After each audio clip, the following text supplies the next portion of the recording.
Hello, I'm Denise LaFrance. Coming up on this edition of City Beat, we'll review some of the major events that took place in your city government this year, including the creation of a new strategic plan and mission statement and how both will impact the city in 2018. An update to the downtown reconstruction project and two-way conversion of Church and Water Streets. The city is now operating the Rio Grande Theatre. We'll show you what this means for residents and programming. And if your kids enjoy city programs and activities, it's now much easier to sign them up, all from the convenience of your home with the new E-Trak system. Welcome to City Beat for the month of December. The city of Las Cruces has covered a lot of ground this year. We're going to give you a look back on the progress in 2017. City leaders have focused heavily on more outreach to the public and more transparency. The city has implemented a new 5-year strategic plan. Part of the plan includes better engagement with the community. For example, the city's 2 off-site city council work sessions. Sessions are expected to be held each quarter. In September, the work session was held at the Aquatic Center, and the November session was at the East Mesa Public Safety Complex. We sat down with City Manager Stuart Eade early in the year. He told us why it was so important to re-emphasize focus on a strategic plan. Hello and welcome. Our guest for this edition of ASTA is Las Cruces City Manager Stuart Eade. Stuart, thank you for joining us on ASTA. It's my pleasure to be here. Thank you. All righty. So why is it important for the city of Las Cruces to have a strategic plan?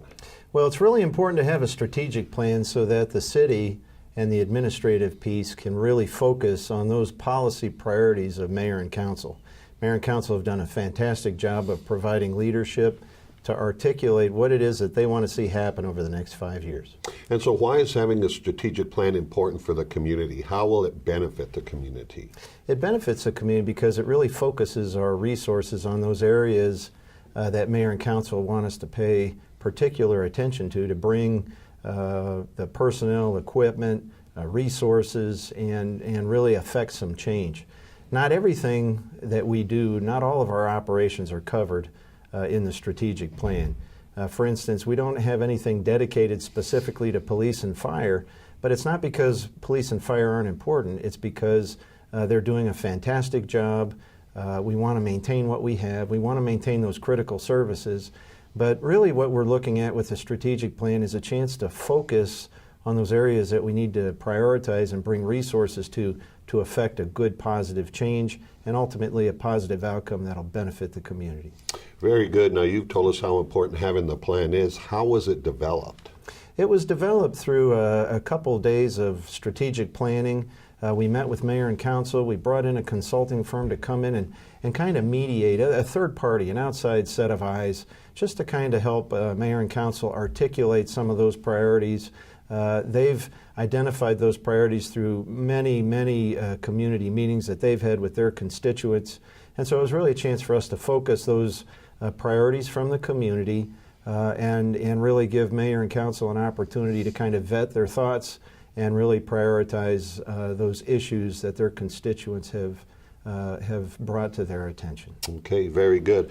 Now, a very important component of the strategic plan are what we call policy review committees. Can you tell us a little about those? Yeah, so policy and review committees were developed because when I was hired, I was asked to have mayor and council play a little bit more active role and maybe have a little bit of a deeper dive in some of our administrative efforts. And so we have a very talented mayor and council with tremendous backgrounds, all of them. And so what we want to do is kind of partner up with them, allow them to identify those areas of expertise and interests that they have, and allow them to work closer with our administrative staff. We have 10 legislative priority areas, and each councilor is responsible for at least 2, and in some cases 3 and 4. And so it just gives them a chance to work really close with administration so that they can articulate their policies, their guidance,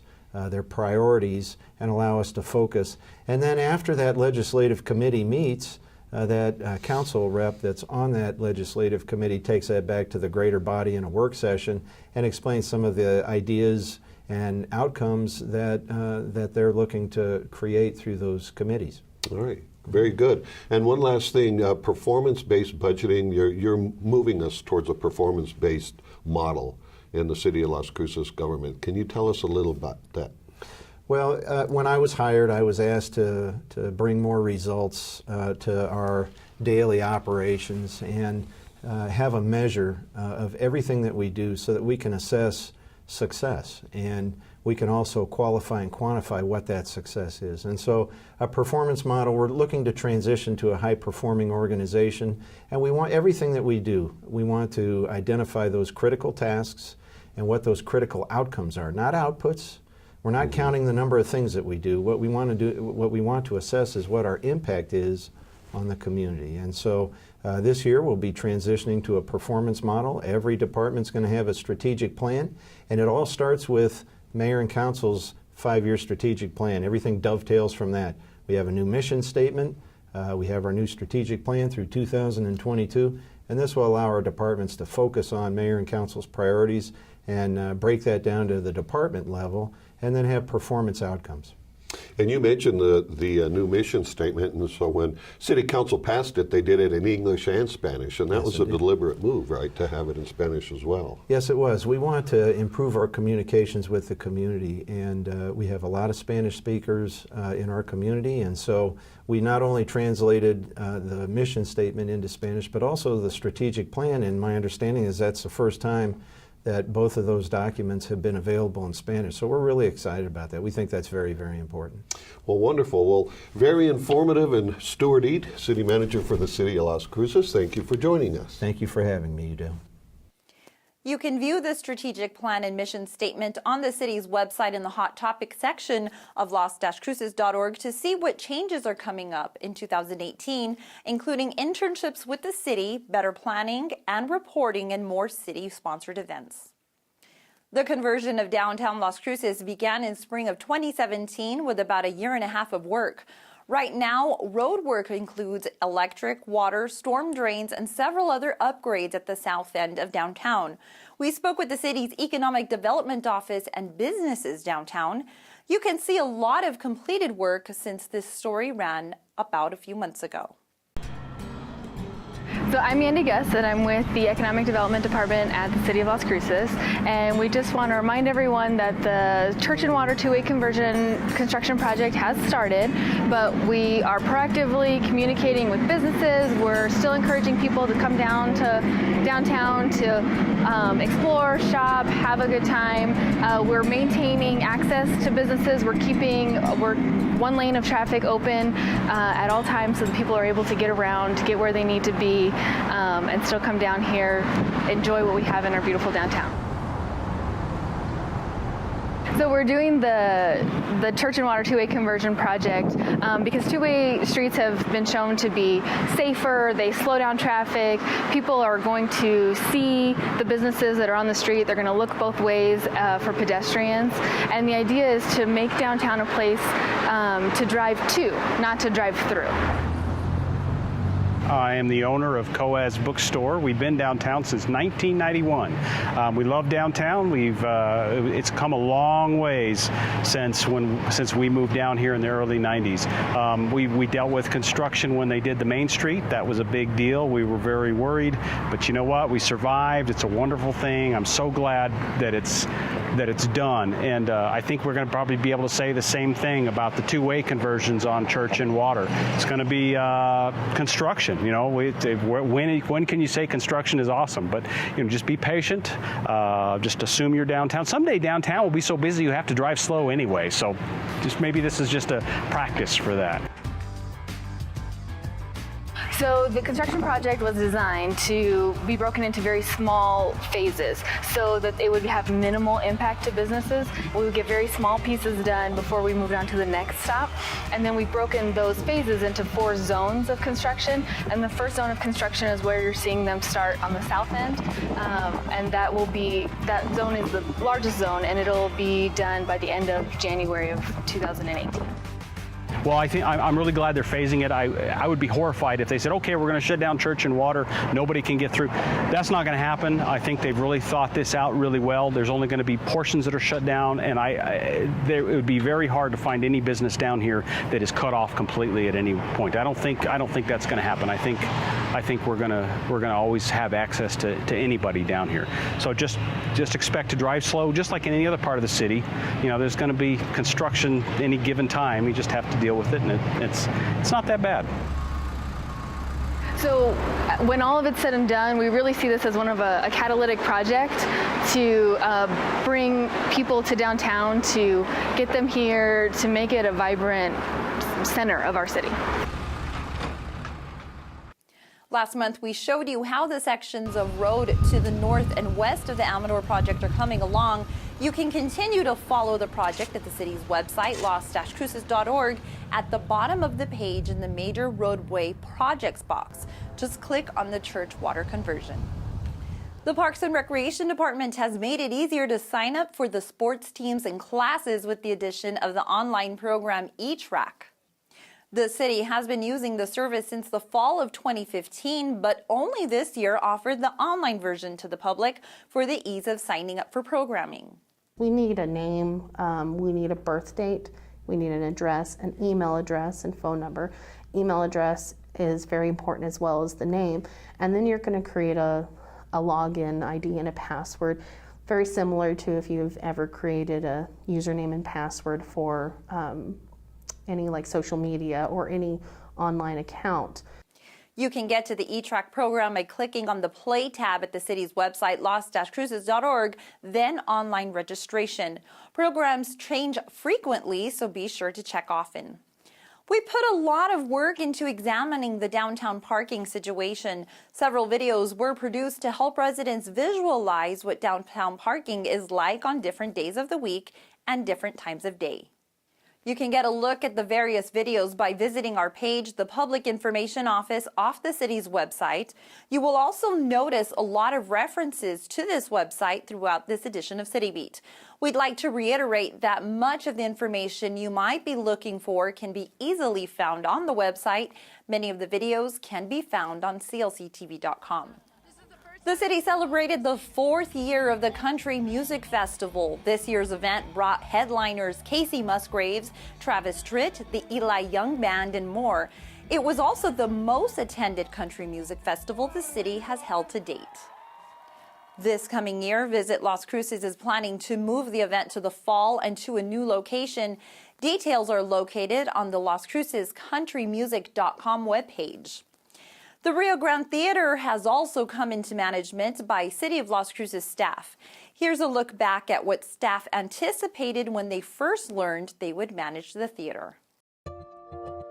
I think this theater has always been the hallmark of downtown. Besides being the hallmark of downtown, we want it to be the center for entertainment, for people to come down and have a good time. Well, when we were given the Rio Grande Theatre to manage, we were very excited. We had lots of ideas. We still do. We're working on a lot of things. A little nervous. We wanted to make sure that we upheld the idea of the Rio Grande Theatre and what it means to Las Cruces and downtown.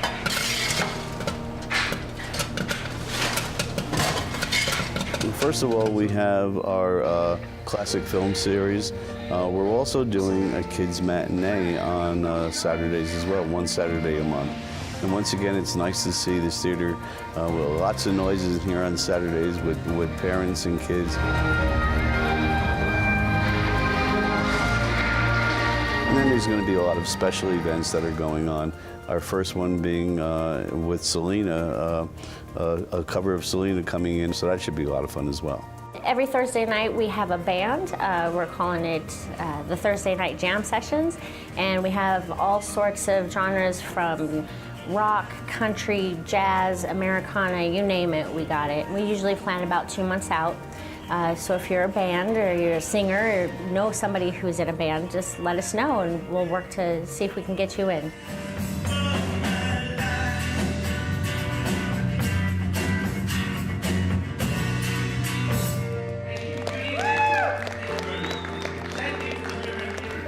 This is not my theater or the city's theater, it's the people's theater.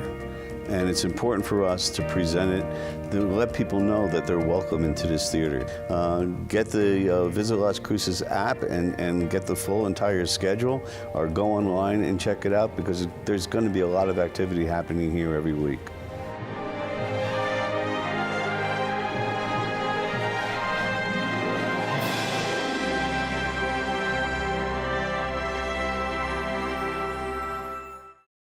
You can see a schedule of events at the website riograndetheatre.org. This year, an economic development department was created, placing more emphasis on businesses with attraction and retention. A business concierge program was also created to help businesses with more one-on-one attention and guidance. The city also converted the Community and Cultural Services section into what is now called Quality of Life. The focus remains of services to the public, like museums, library, and senior programs. This year, we looked into one of the services offered at the Munson Senior Center.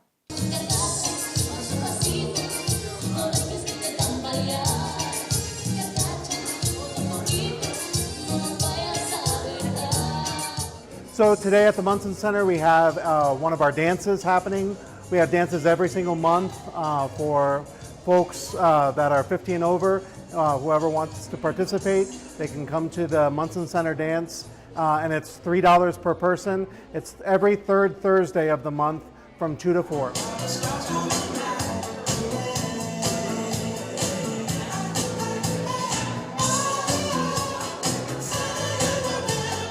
Well, everybody is able to get out and come and enjoy themselves. It gives people a chance to be together and meet people and just have a lot of fun.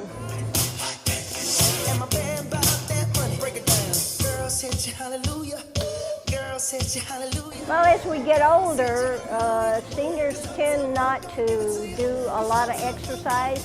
This way, you exercise and it's fun.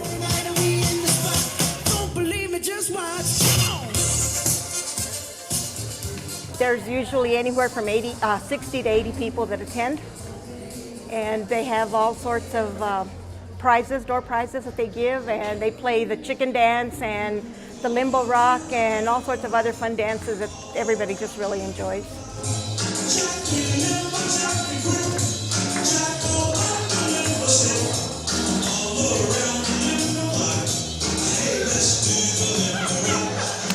Well, I think one of the reasons it's important is because I think we have this idea in our mind that when you retire, that you don't do much of anything, and that's certainly not what we see happening when we have people come to our dances every month. People have a lot of fun. They get up there and dance. They do anything from the chicken dance to the limbo to getting out there for La Bamba, and so they get a lot of variety of different kinds of music. People have a lot of fun.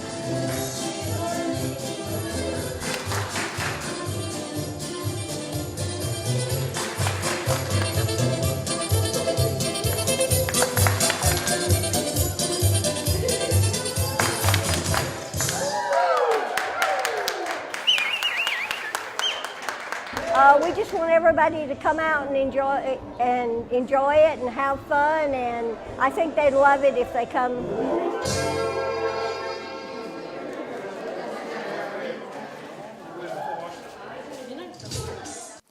Activities take place daily, and you can find them at the city's senior programs page at los-cruces.org. These are just a handful of the topics we covered on City Beat this year. To catch up on all the 2017 episodes, you can visit clctv.com. The city observes 2 holidays in January. We'll look at upcoming closures. And the 2017 election has come to an end, and we'll introduce you to the new members of City Council and the new municipal judge. Details ahead in our City Minute. Most city offices will close for the New Year's holiday on Monday, January 1st, and for the Martin Luther King holiday on January 15th. You can find a list of the city's closures at los-cruces.org/news. City Council District 3 has a new councilor. On November 20th, Gabriel Vasquez was sworn in. He was joined by Councillor Gil Sorg, who is re-elected to District 5, and Ivan Flores, who will now represent District 6. Joy Goldbaum was elected to the Municipal Judge 2 seat. Congratulations to our newly elected members of City Council. The city will say goodbye to Police Chief Jaime Montoya, who retires at the end of the year. Patrick Gallagher, former Truth or Consequences and former Santa Fe chief, will take his place. Gallagher begins his job with the city on January 15th. Thank you to Chief Montoya for your many years of service with the city, and welcome to Chief Gallagher. And just a year ago, the city moved its tree lighting ceremony to the Plaza de las Cruces. We hope you were able to enjoy the plaza this past year, as it was intended as a place for the masses to gather. Well, that's all for this December edition of City Beat. We hope you have a wonderful holiday season, and we hope you will join us for City Beat each month throughout 2018. Remember to tune in for live City Council meetings right here Mondays at 1 p.m. You can also find all archived meetings and programs on clctv.com. Plus, we have so much more on our Facebook page. Thanks for joining us. I'm Denise LaFrance.